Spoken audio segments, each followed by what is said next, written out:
There's a sound I will never forget. The suitcase zipper. My wife pulling clothes out of drawers. Hers and our daughters. Folding them into a bag on our bed. Not saying much of anything. Because at that point, we have already said everything there was to say. She was moving back to her parents. And she was taking our daughter with her. And right before she zipped that bag, she looked at me and said one sentence that I have thought about almost every single day since. She reminded me of a promise I made right before I left for Afghanistan. I told her that when I get back, I would get help. I hadn't kept it. I'm going to tell you what happened after that moment.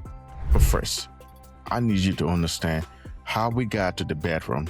So here's who's talking to you. I'm a 100% disabled veteran. I have been in therapy since 2015. I'm also the guy on the other side. I'm a therapist.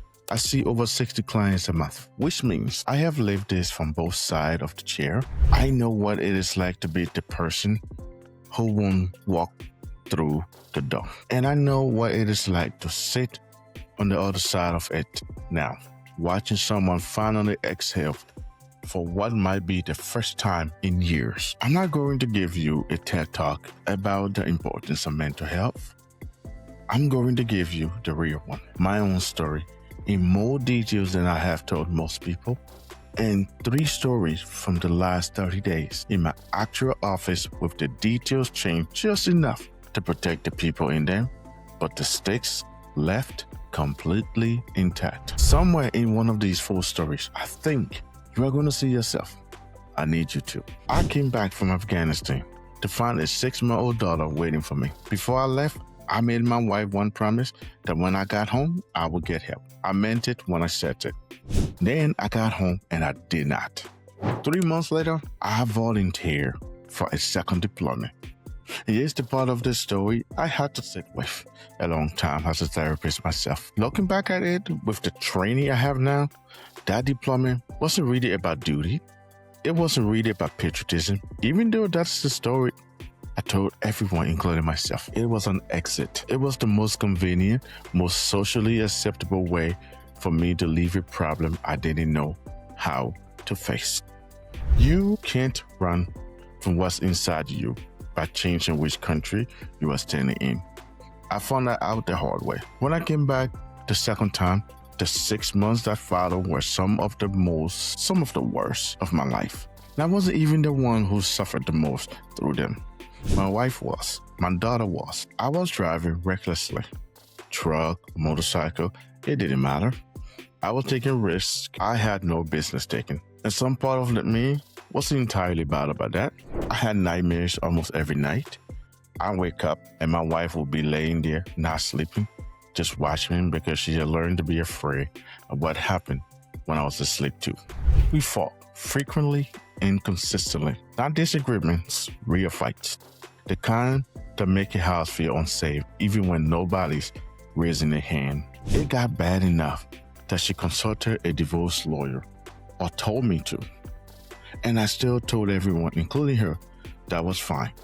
The final straw was the suitcase. If any part of that felt familiar, if you have ever insisted you were fine, why the people who love you most were quietly terrified, I want you to type "still here" in the comment below. Not to explain anything, just somewhere right now there is proof you are not the only one carrying that.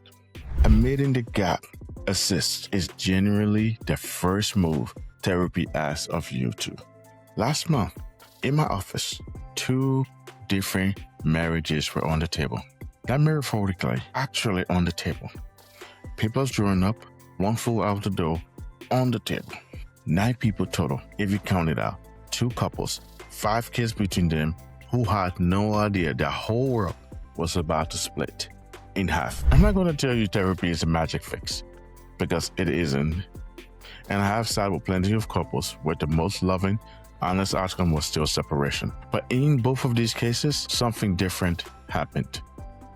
Both couples got somewhere they couldn't get to alone. Not because I said anything brilliant, but because for the first time, they had a room where the truth was allowed to be said out loud without it turning into a fight 5 seconds later.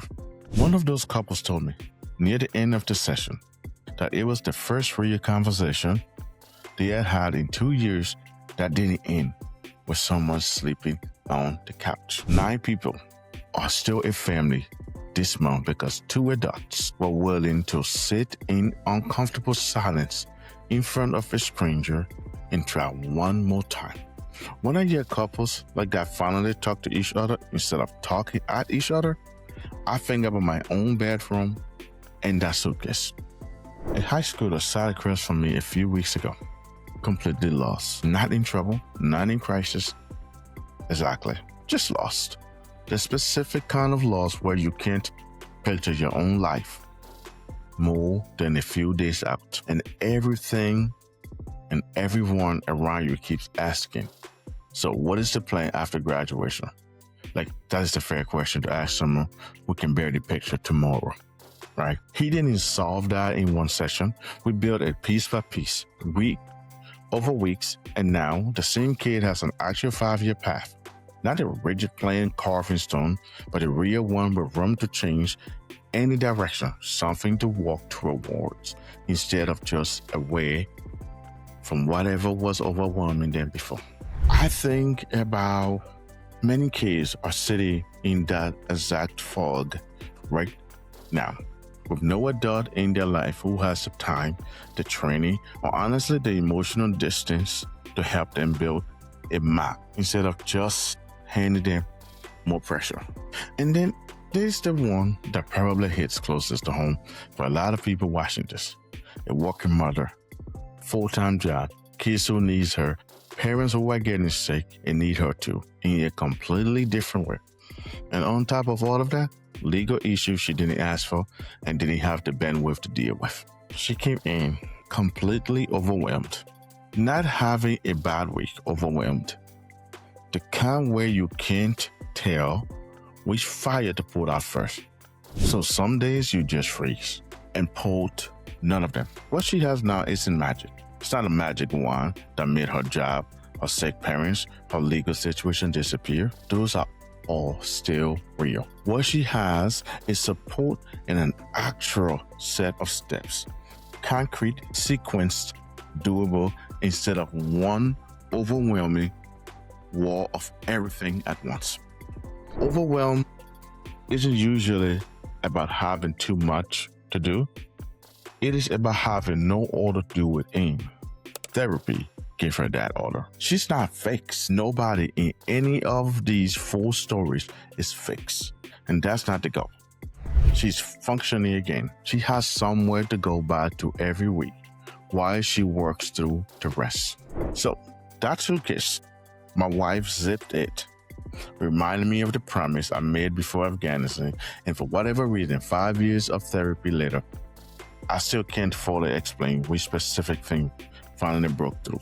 That was the moment I actually heard her, not just the words, but what was underneath them. That I was about to lose the 2 people I have told myself for years I was doing all of this for. I called the therapist that week. Well, I walked into my unit therapist's office that very week. I didn't keep my promise on time. I kept it late, almost too late, but I kept it. And because I did that, that bag never left the house. My wife didn't move back to her parents. My daughter grew up with both of us in their home, and 2 more kids came after her, all under 5 then. Now, 12, all raised by 2 parents who are actually okay instead of one who was drowning and pretending not to be. We are 13 years into our marriage. Therapy didn't erase what happened before that bedroom.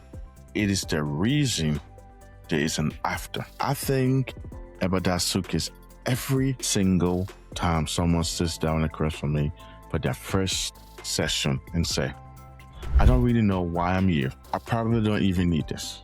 I basically said that for 6 straight months, and I was wrong. Imagine that.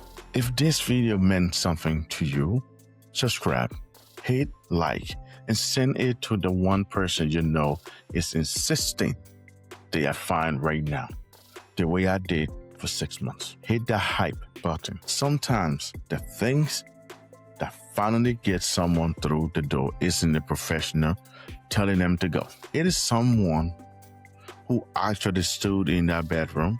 Go to therapy. I'm begging you.